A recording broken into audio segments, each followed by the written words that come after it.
Welcome to Defying the Odds Podcast, the podcast where grit, resilience, and drive take center stage. I am Leonovsky, political refugee from the Soviet Union, and now professor of entrepreneurship. I'm Victor Salcida, a formerly incarcerated individual turned software engineer and social entrepreneur on a mission to empower justice-impacted individuals through technology, education, and systemic change. In 2018, I was fortunate to have Victor as one of my students while he was incarcerated. Fast forward, we're both free to find opportunities, challenge stereotypes as business partners, community leaders, and co-anchors of this life-changing podcast, where we dive deep into powerful conversations with guests who have shattered their own barriers and defied their own odds. On each episode, we're here to bring you not just stories, but strategies, real tools to help you take on challenges in life, business, and beyond. So tune in, be inspired, and get ready to defy your own odds. This is Defying the Odds Podcast, where no challenge is too great to conquer. Let's go.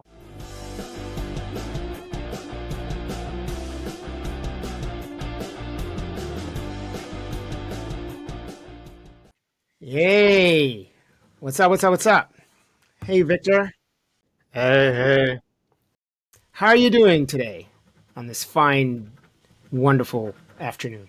Not so bad. I can't complain too much. How about yourself? I'm doing great. I'm really excited today for today's episode, both to connect with you and introduce you and the audience to one of my best friends and the longest friends I've had, and a thinker, philosopher, and a political commentator, Joel Pollak. But before we go into that, I want to open this up the same way we always open it up and ask you, how have you defied the odds recently? All right. Well, yeah. One of the first things that come to mind for me is the snowstorm. We had some snow out in Texas. I never would have thought I'd seen the day, but it's 2025 and here we are. Woke up to a couple inches of snow yesterday. It was chilly for sure, but decided to not make excuses and get to my usual morning workout. And glad I did. I had a lot of fun. We're doing snow burpees and felt like a kid all over again. And definitely defied the odds, made it there safe and back. How about you, Leo? How'd you defy the odds? Well, first of all, I just want to mention that you did do that and shirtless. Did you do any angels, any snow angels? You gotta have done some of that. No, that was about as close to the ground as we got. We were trying to stay as warm as possible. In Russia, we do this for everyday activity. You know, you go home, you get out, you take shirt off, you swim in the. We don't have no pools. We just swim in the snow. Yeah. I joke around with my kids that in Russia it was so cold, and then I make something up. That their parents were, when they're angry, they screamed at us and it froze, and then we took it out inside, and then we could hear it, you know. But yeah, it has been quite a weather, and we're actually going to be talking about weather on a light note later on in the episode as we're talking to Joel.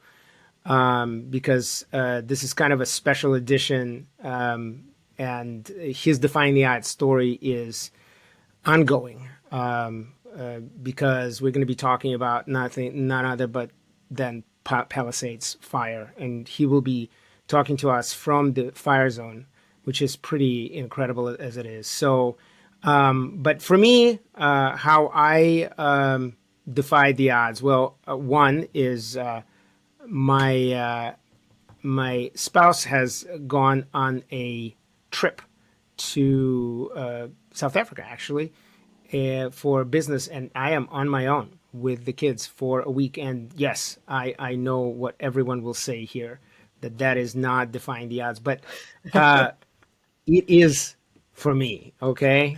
And it's not the first time and not the last time, and I do love the opportunity, actually, to do that. How I defy the odds about it is actually changing perspective, because one of the major things I used to say that, oh my God, there's so much more work. You don't appreciate your spouse until you can really see what it feels like to do it all on your own. But Mm, one of the thoughts that I had as far as mindset is I realized that my kids are not going to be kids forever. And these moments, as stressful as they might be, they actually are some of the most memorable ones we'll ever have. So this is kind of like a gift that I get and a forced one for them. So, but that's how I'm defying the odds right now. Um, I think the other thing that I wanted to talk to you about while we wait for Joel is kind of how we defy the odds with this podcast, right? We've grown. We're at the tail end of our first season. Each season will be 12 episodes, and this will be our episode 11. And during these 3 months that we are taping, it has been one of the best learning experience. Talk about jumping in headfirst for sure. and just swimming. Talk to me about your experience going through this right now. For sure. What comes to mind for me is just like I don't know, how far it's come since, we initially thought about it some years back. And actually putting the plan into action. I think that's like the most important thing is just, pulling the trigger and saying like, hey, we're going to commit to doing this, right? Because once that happened, then everything else seemed to fall in place. Once we made that intentional effort to say, hey, Leo, let's start this podcast, it seemed like all the pieces started coming together. And you do have to approach it with a growth mindset, right? Because a lot of this was really unknown to us. Me and you have never run a podcast before this, haven't had too much experience outside of it, but here we are just like trying to figure it out as we go. And that's the beauty of it. And that's kind of like the beauty of the concept of defying the odds is, we are going to have to approach new challenges. We're going to have to defy the odds in some way, in our lifetime. So this is just a constant reminder. This podcast is a reminder and a reflection of that, right? Is like, you don't have to know all of the answers. You don't have to have all of the people to support you, but you do have to have a plan of action, a team to kind of like help you continue to accelerate how I learned in other aspects of my life. But yeah, that was like two of the things that come to mind for me. And I'm continuing to learn. I love just being able to learn alongside you has been really humbling Mm. to see, you don't know all the answers. There's other people that are going to know more than you, and you have to lean on them to kind of help push you forward. So it's been a humbling experience for sure. Yeah, I like how you mentioned two things, but actually you mentioned three: plan of action, team, and growth mindset. And I think that irrelevant of what we're actually doing, these three things are critical, right? I think another one that I comes to mind for me is passion. Mm, We have to believe in what we are doing because I think passion is what really gets us past that kind of. It's like the catalyst, right? The passion, the belief in something, and it's quite outside of like logical. It has to be something outside of logic and more about belief and growth. And I think that the growth mindset is all well and good, but I think that growth mindset to me is kind of like a vehicle, but the passion is the gas. So, right. So if you have like a fixed mindset or not a very good growth mindset, it's kind of like, a bicycle, right? And, for people like you, I look at you, and one of the things that I find most inspiring is from the perspective of passion and growth mindset, you're a Ferrari. right. That's how I look at you. I would catalog myself as a really good, you know, Honda Civic, maybe. I don't know. But I think you really perform on a different level. And that's one of the reasons why I team up with you. You've been my student, you've been my worker buddy, you've been my friend, and now you're my co anchor. And I think that those things all together build our trust. And I think another one I would put trust in there, because I think it would be really, really good. All right. Let's see.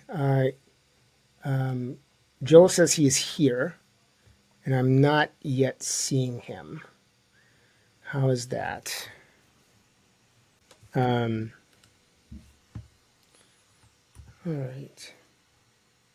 So as we're talking, one of the things that stands out for me about this podcast is that it is an iterative process. And it is not something that can be done just from the kind of armchair or plan or chat GPT or anything else. All these things could be useful at times, but it's not sufficient.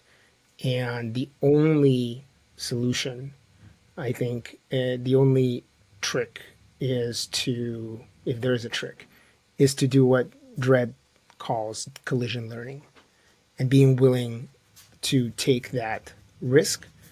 And one of the challenges that I face on a regular basis, I don't know about you, but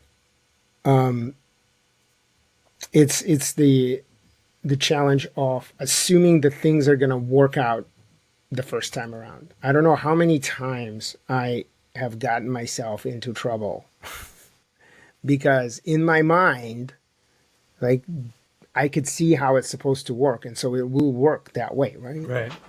Right. Except it's not. And every time I learn, but I'm just like, why don't I start with the fact that, you know what, the first thing is not going to work. I know it, right? And I don't know, how do you approach that? How do you approach a new thing that you're trying to learn? Do you have that kind of internal, like, hey, it's okay, I know the first thing I'm trying is not going to work? Or do you have that optimism, internal optimism, like, oh, this is going to work. No, this one is going to work. Oh, this one is going to work. Like, where are you at? I'm a researcher, so I like trying to like look on YouTube to see how big advocate of YouTube, but try to look on there to see if other folks have gone across a similar problem. So with the podcasting, for instance, I try to understand the subject a little bit more, and just watching some YouTube videos on especially like the uploads aspect. And I really like this part of the podcasting, or I guess post-production part, is, you never know what your short or your reel, how many views it's going to get. You don't know if it's going to get 1 view or 1,000 views, but the thing is, you still post, right? You still make content. And initially, like when I first started out, I was kind of like reluctant. I'm like, is this really going to pay off? Like, we're only getting 10, 20 views. Is it really going to like matter? But once I got past that, like, thought process of just trying to see those instant results, I think that's what helped change my mindset. And just not just with this podcasting stuff, in other areas as well. Is like, you don't see those results instantly, right? It's going to take some time to actually see them come to fruition. So my thing is just like, trust the process and take action, right? Like, you still have to upload those videos. You don't know how many views they're going to get, but you still have to take intentional action every day. It's like, okay, I'm not too worried about that video that I posted yesterday because I have this new content that I have to upload.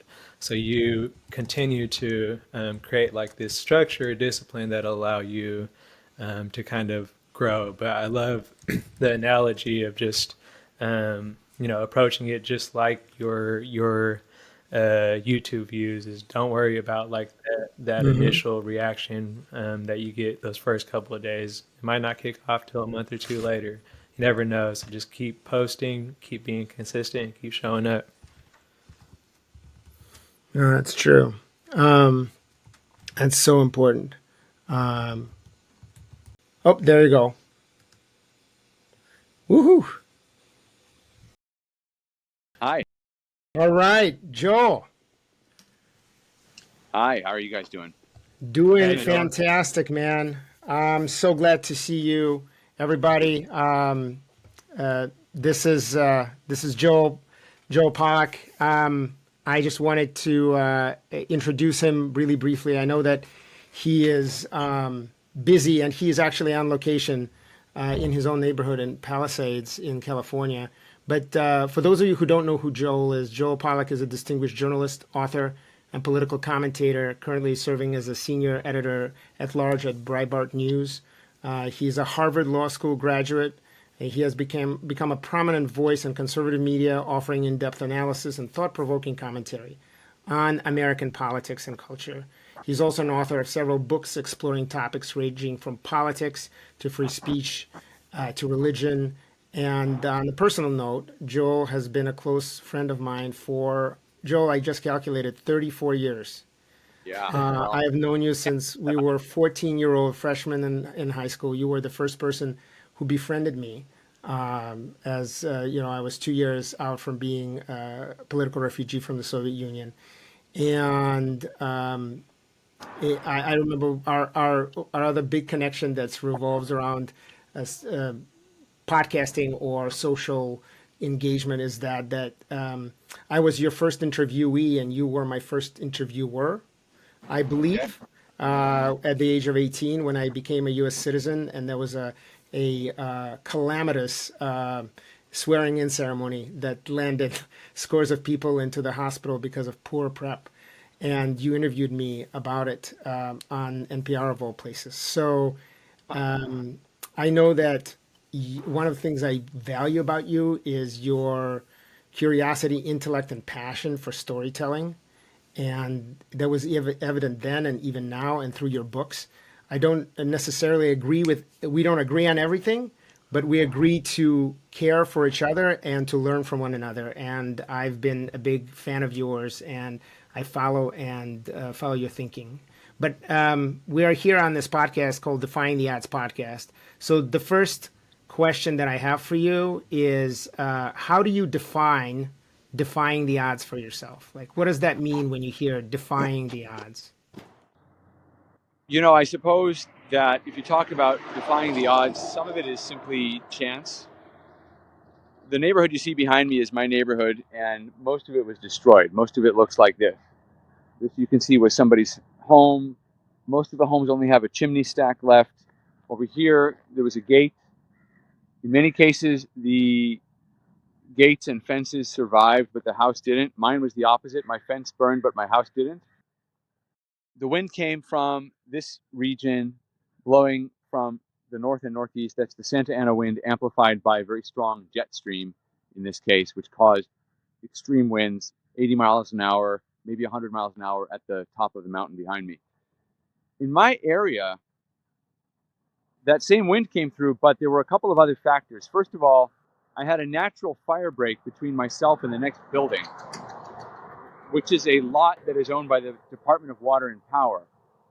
And that lot can be very overgrown with brush, but I have called the department and told them to cut the grass because it is a fire hazard, and they have done so. So they actually responded and they came out and they cut the grass. So there was no fuel between the next building and my house. Okay, so that's not luck. That's arranging an external condition in your environment to increase your chances, right? And then on that same side of my house, which faces north, faces toward the wind, I have a row of ficus trees. I did not plant those. Those were planted by a previous owner, and they're not very nice trees as far as general gardening goes. They are very thirsty. They steal water from my lawn. My lawn is patchy in that part of the yard because the ficus trees take all the water. They also obstruct the view. I'm on a street that has a very nice view of the mountains, and because the ficus trees are there, you cannot see as well as you might see if you had no ficus trees. But I always refuse to cut them down because they're a natural windbreak. And in the winter, we do get these Santa Ana winds, and I have always said to my wife, I want to keep the wind off the house. I don't like the wind blowing on the house.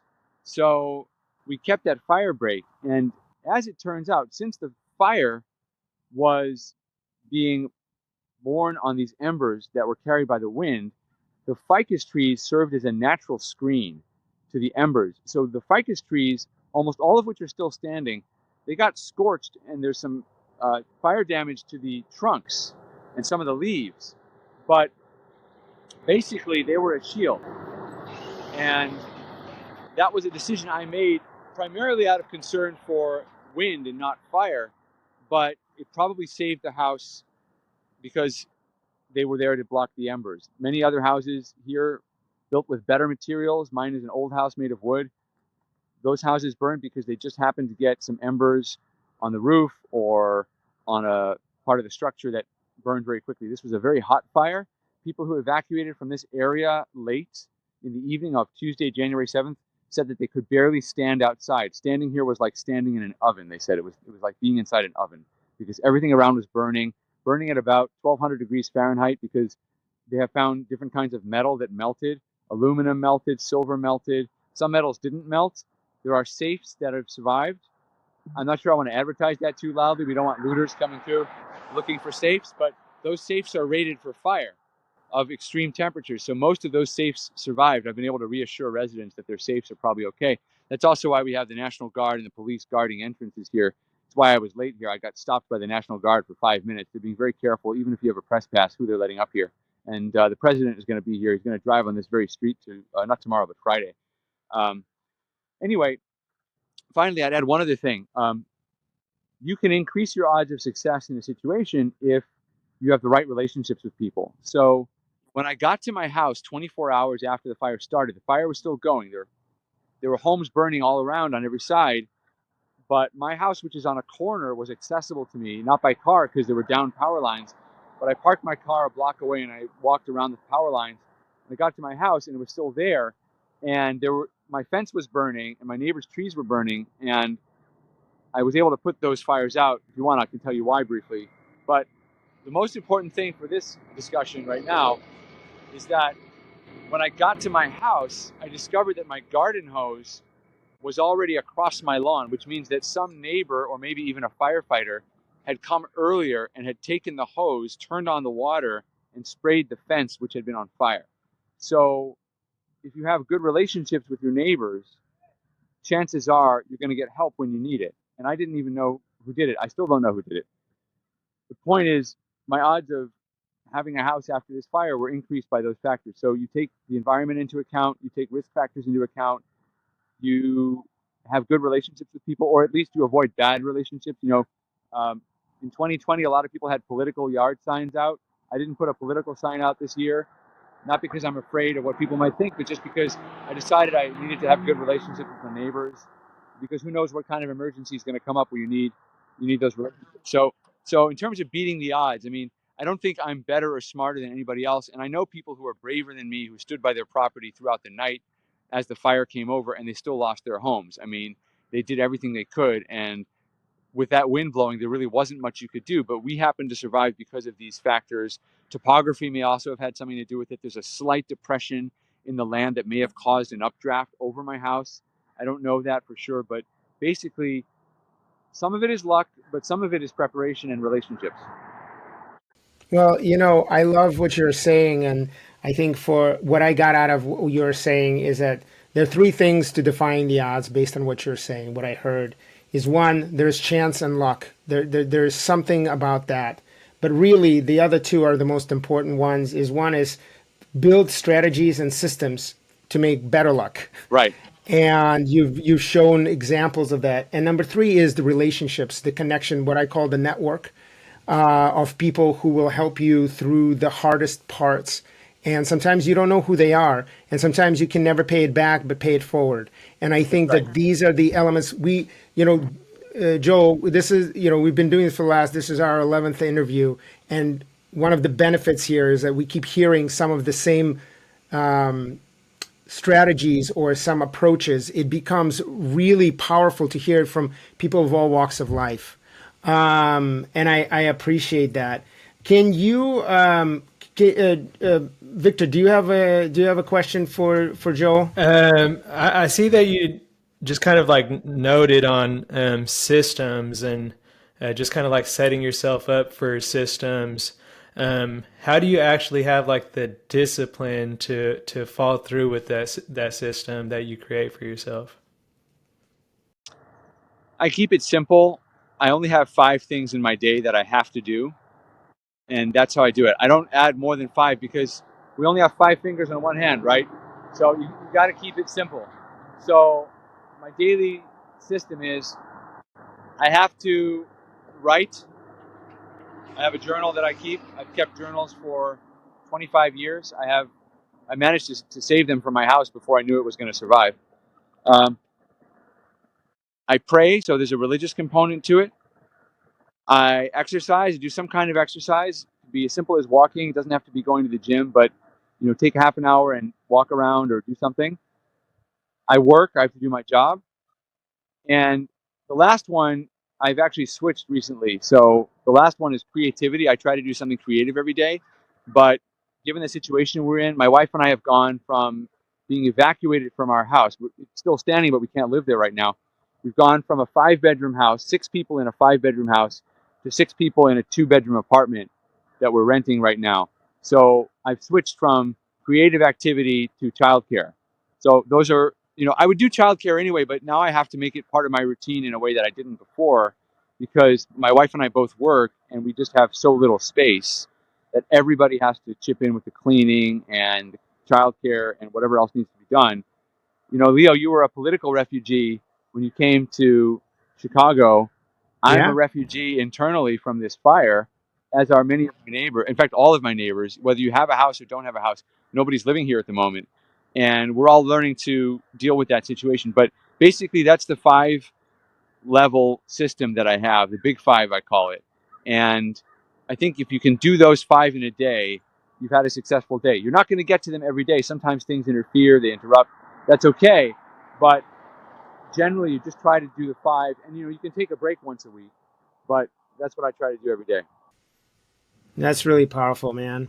That's really powerful. It reminds me of what Dredd said about morning routine, and how he wakes up early in the morning at 4:30 and does very much all of these things. He wakes up, he assesses the day, he measures, he plans, he prays, he writes, and then he goes and works out, right? And so by the time that 7 o'clock comes around, he's done all of that already, and Yeah. then he's ready for the day. I do it all early as well. But what you find, especially if you have kids, is you have to space it out a little bit. So, the workout component, I haven't been able to do today yet, but I'm going to a boxing class this evening.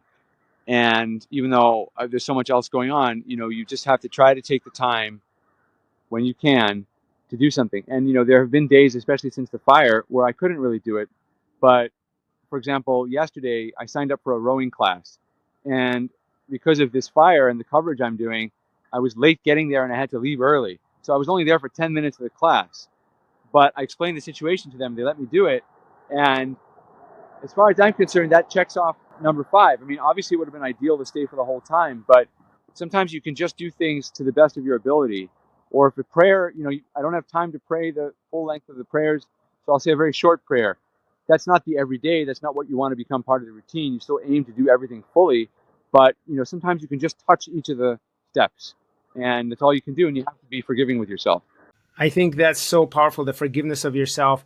When I used to train people, personal training, I said, you want to start a workout routine? Fantastic. Drive to a gym and just park.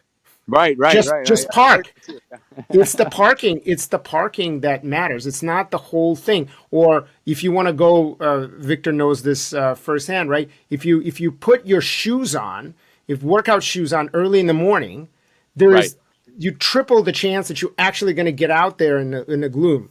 And by the way, if you ever feel like it early in the morning, there are a few people out in the LA area that work out at 5:30 in the morning, rain or shine. But yeah, What you see here, the problem with working out right now in LA, this is a problem. You see me looking up there a lot, and the reason I'm looking up there is that you have the wreckage here, but there's another fire in LA right now. You can see in the background the smoke is drifting over there. So that's why I keep looking up there, because that's on the other side of LA. That smoke is being driven by the wind coming this way. That's a new fire 2 weeks after this fire. So, we also, we have very low odds of succeeding if we have systems that don't allow us to respond to emergencies. And, that's that's going to get into the politics. Well, a little let's bit. We talk can leave about it. that for Let's now. talk about your coverage, because I think one of the other things that you're doing, you're creating better odds for others and better odds that Yeah. things will change by your coverage. So talk about that. I'll be very brief because I have to run to an editorial call quickly. But everything went wrong here. Everything went wrong. Um, they did not pre-deploy firefighters in this area. There's a fire station a half mile that way and a fire station a mile that way. They were not pre-deployed to handle the extreme wind event. Okay, there are reasons for that. Most of them are political and budgetary, but they should have had them pre-deployed. This road became a traffic jam nightmare during the evacuation because they did not send traffic officers. When people called 911, the police department did not know that there was a fire. The fire department had not communicated with them. When the fire department tapped into the water, the fire hydrants, to put out the fire, there was no water pressure in the fire hydrants. There wasn't enough water because everybody was getting into the hydrant at the same time, causing the pressure to fail. There was a reservoir at the top of this hill or the next hill that was empty because the fire department wasn't communicating with the water department. And the mayor was out of town. She was in Africa on a political diplomatic visit. So there was nobody leading, and there was no communication between the emergency services, and everything that could have gone wrong went wrong, except the residents stepped up and people found ways to get out. People helped each other and so forth. But if it hadn't been for the neighborly spirit of this place, many, many, many more people would have died. There would have been an absolute horrific disaster here, even worse than it looks behind me. And the only parts of this town that survived, other than mine, which survived, again, partly by luck, are those that had private firefighting with private water tankers. And they show that you could have saved more of this town, even in an 80-mile-per-hour wind, if you had enough resources. So that's the political issue that we've got to talk about. That's the issue we're going to talk to Trump about when he comes here, because that's mismanagement. It is mismanagement. The planning is bad also. There are some streets, there are some neighborhoods here where there's only one way in and one way out. And it makes no sense. And that's where the panic began. Also, there are state departments that don't let private landowners clear the brush on state land adjacent to their properties. So you've got all this fuel building up for fires. I'm lucky that I could call someone at the Department of Water and Power to come and clear the grass, as I mentioned earlier, but there are people who can't do that. So there's this stack of mistakes, and it all comes down to one mistake, which is a lack of leadership. There isn't leadership in this city right now, except among the residents and private business owners. So we're going to try to address that in future. But, you know, in that situation, you know, in the Jewish tradition, there's a great work called Pirkei Avot. And I believe it's Pirkei Avot. And they say, in a situation where there are no men, be a man. You know, when there are no leaders, you have to be a leader. So, you know, that's my message to you. We have to step up. Everybody here has to step up and lead. Well, you're leading too, man. And that is, you know, in F3 parlance, we also say, you know, step up. Leaders step up, Yeah. right? If there is no leaders, then that's you, right? If that's something needs to be done, and we leave no man behind and leave no man where you find them. And I think that you exemplify that. To me, you're one of those people in my life who's consistently stood by what they believed in and stepped up to lead even when it's not popular.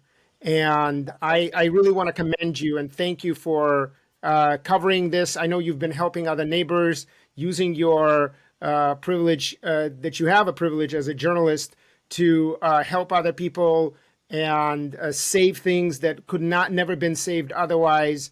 And I can't wait to talk more to you. I know you need to go, but maybe we can do another one, man. And I appreciate you. I care for you. I love you, man. And for those of you who are listening to it, this is how you defy the odds. You might have chance, you have strategy, you have relationships, you have leadership, and ultimately you have passion. And I think you have all five, man. Thanks for doing this. Thanks, brother. Take care, guys. All right. Have a good one, Joel. Nice to meet you. Thanks. Wow. He's in the midst of it. Those fires are no joke. And just, prayers and thoughts to all the families and people that were affected by it for sure. Yeah. And, you know, I can't help but feel very strongly that, this is a real fire. This is literally a fire, right? This is literally a firestorm. We had a firestorm. We always talk about firestorms in our lives and whatnot. This was literally a firestorm that burned people's everything, right? I will add, when we post this, I will add a picture. I have a photo of that Joe posted of FEMA and of the neighborhood and which houses have been burned down and which houses are not. 95% of houses have been decimated, and he is one of those lucky ones. But as you saw, luck had little to do with it. Definitely there must have been luck, but it's not really luck. There's no such thing as luck. There's chance, true, but there were strategies and systems that he implemented, right? And I think those are two separate things, right? You have systems that that he implemented himself and strategies that he utilized. And on the other side, we ended this conversation by talking about the breakdown in strategies, the breakdown in systems inside the government, right? And it's not, it's about leadership, and it's about vision, and it's about execution. And this idea of when systems work, they work. When they don't, right? And I want to finish out by talking to you about that. Like, what does that mean to you, coming from spending over 10 years, over a decade inside the criminal justice system, and specifically the prison, right? And can you talk to me more about that fire, that system, and how do people survive? How does what he talked about resonates for you? That's a powerful question. I'm just trying to reflect on how that resonates with me. But I guess like the chances, or I don't know, the luck that's in there. There was some form of, chance or luck. But I do believe that, like, what he hinted on most importantly was just like the systems, and I've talked about systems time and time again as well. But yeah, I think just positioning yourself to not be affected. Like when the riots would pop off in the prison yard, more than likely, like, I was either attending a class or I was, working out in the gym in the weight room where the riot wasn't happening.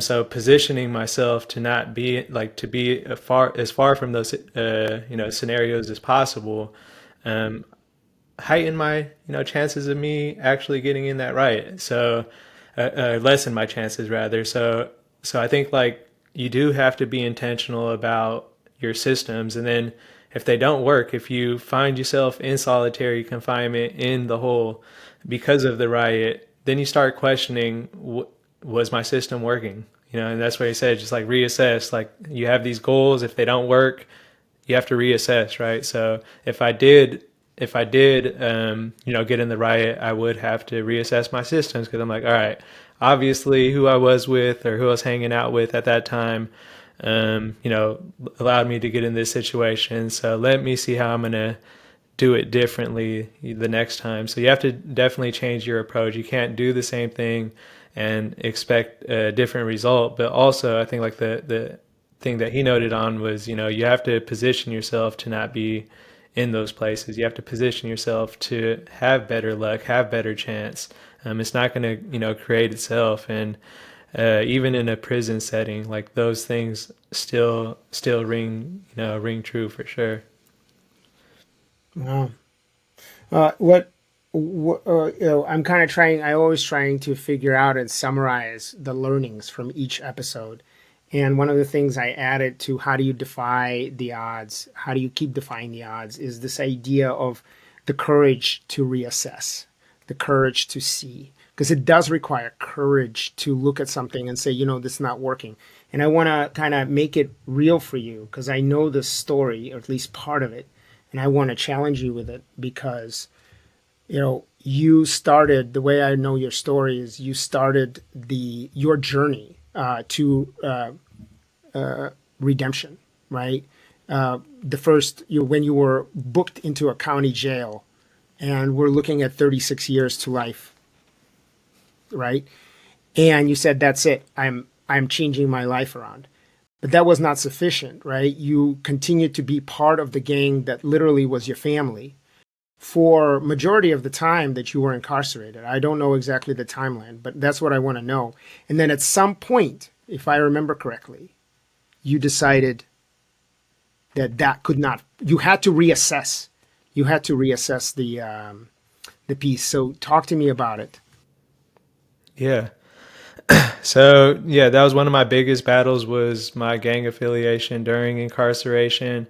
It was something that like I battled with, for a while. I think most importantly was just turning my back on my family, as mentioned. But it was a process too. Like there were a lot of influences, there were a lot of things that happened along the way that kind of steered me. But I think like with my mindset going into this facility, this prison facility, was like, I don't want to go back to prison.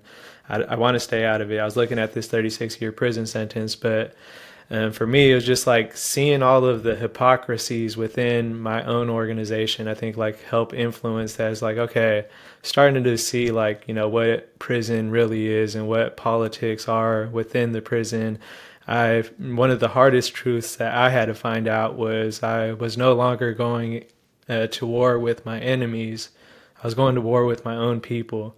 And once that started to sit in with me, I started like the only people that I had to worry about was my own kind, my own people stabbing me in the back. And when you start thinking like that, it's just like, okay, well, you start second questioning yourself. Like, am I really doing something that's purposeful? If I have to look over my back, if my own homeboys are going to come get me. So like those types of things is kind of like what influenced my decision. And then a couple of times in solitary confinement for just gang involvement, having nothing to do with it.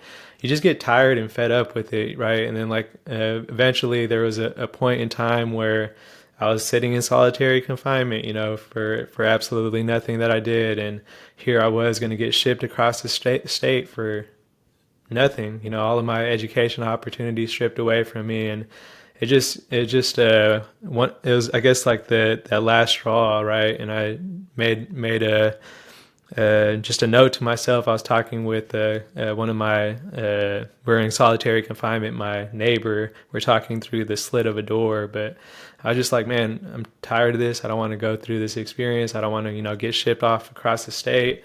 And just came to terms with myself. I've seen other people leave the gang life, and they made it a lot easier for me to make that decision, because it seemed like all the people that were doing good, that wanted to live a righteous life, they had to make that decision to leave the gang. And I was just taking my time with it. I thought I could go the whole prison experience or the whole prison sentence without leaving my gang. I thought I was going to be successful without doing that. But I think was it my last, I want to say 2 years was when the decision actually happened. So it wasn't an easy choice, and it just lets you know how long I was battling, just those inner demons. But I did address it, and felt so much freer because of it. I never felt like a bigger weight lifted off my shoulder. So I'm just, really thankful I made that decision. Yeah, man. For those of you who are listening, I mean, this should probably make it into its own episode as well. But like, stop and think about that.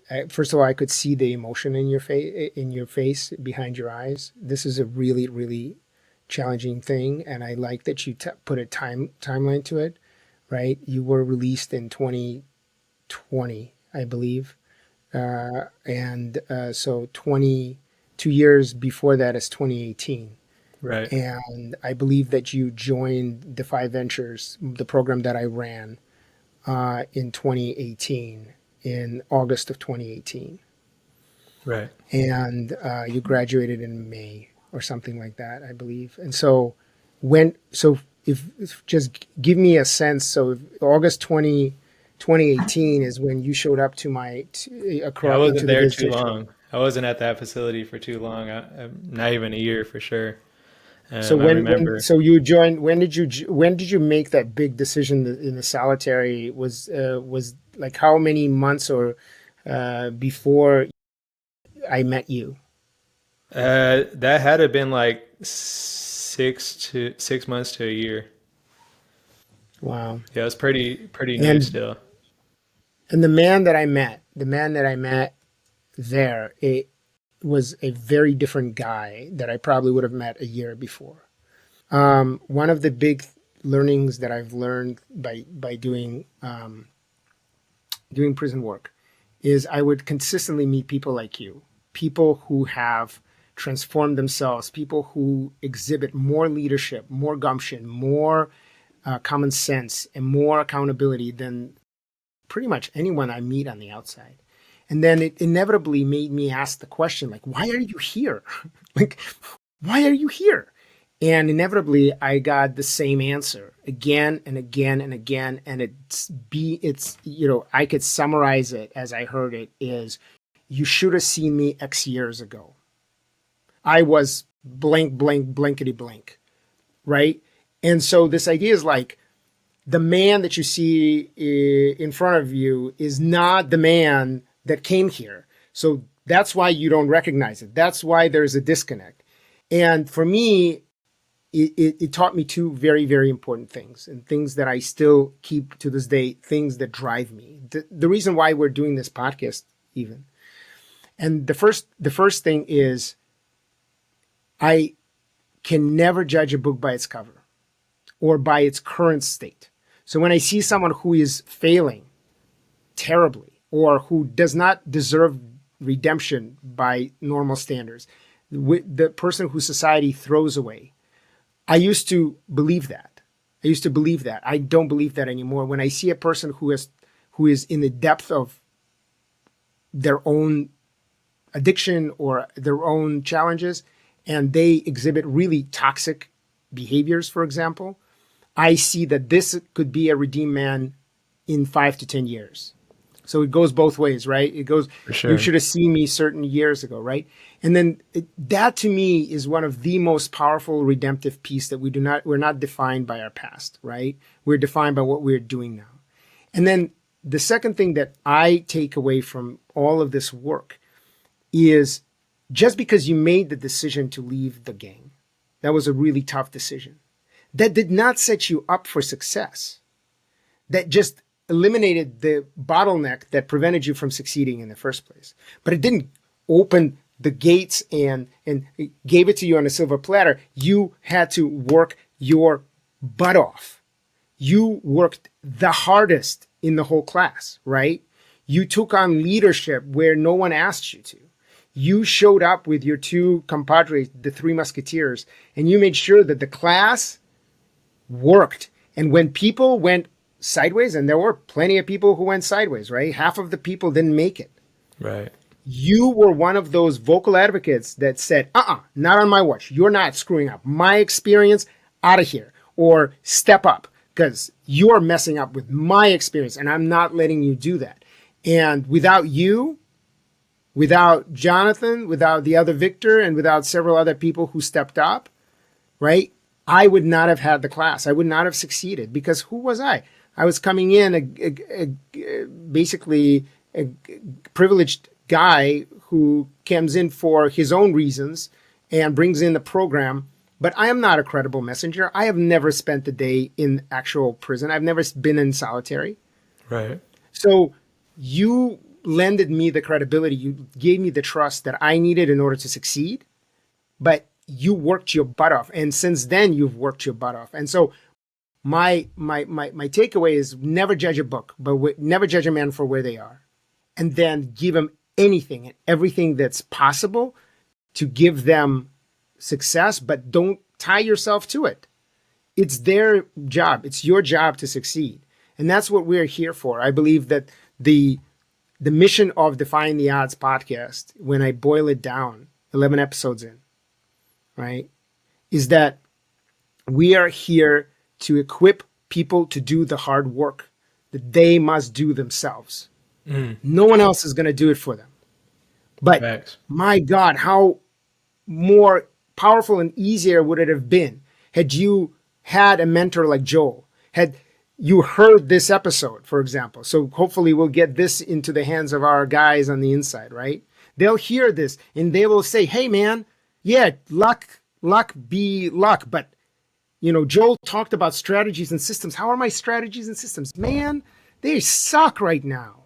I got to fix that, right? Reevaluate. Do I have courage to reevaluate my systems, or am I stuck in them, right? Right? The idea of relationships. Am I burning bridges and then whining that the world is against me? Well, yeah, it is. Yeah, it is. Right? Yeah, we see so that. Like this again and again and again, right?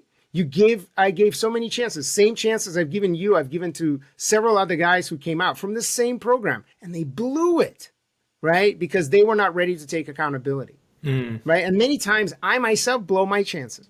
I am as guilty as anybody else of trying to figure out what does it take to really defy the odds. And very often when I don't defy the odds, when I don't succeed, it's because my strategies, my systems were not in place and were not executed effectively, right? I didn't set up to succeed, right? And then, I forgot someone said, we always perform to not the level of our, preparation, but the level of our worst level, right? Right. So, and then I didn't have the right people to hold me accountable, right? And when I do that, when I force myself to do it, the process becomes so much easier, right? So we keep thinking about, hey, it's about willpower. We celebrate people who succeed, but we're missing the point. It's not about the people. It's really about the systems and the structures and the network and the mindset. So anyways, sorry, I got on my own soapbox there. Let's finish it up. We have you wanna kind of give us your last take before we sign off? I think you touched on it pretty well, Leo. I think the systems was a really important part that I liked. I thought also just kind of like creating your own luck. You don't have to just rely on luck, trying to position yourself for those opportunities and be prepared for those opportunities. I think preparedness was a other point that is important. But overall, I think the relationship component, we heard that time and time again from other guests as well. Your network is your net worth. You never know when that person is going to be able to help you out. It's that ripple effect. So do good, because you don't know when somebody's going to be able to return that favor, as we've seen today with Joel. So thoughts and prayers to all the families affected by the fires in California. A lot of things going on, and just in the world generally. We had a bunch of snow over here in Texas, so just like lots of things going on. But do know that we have to continue to show up and defy these odds. So to all the listeners, keep showing up. Keep showing up. Let's do it. All right, let's go. All right. Defy the odds. Defy the odds.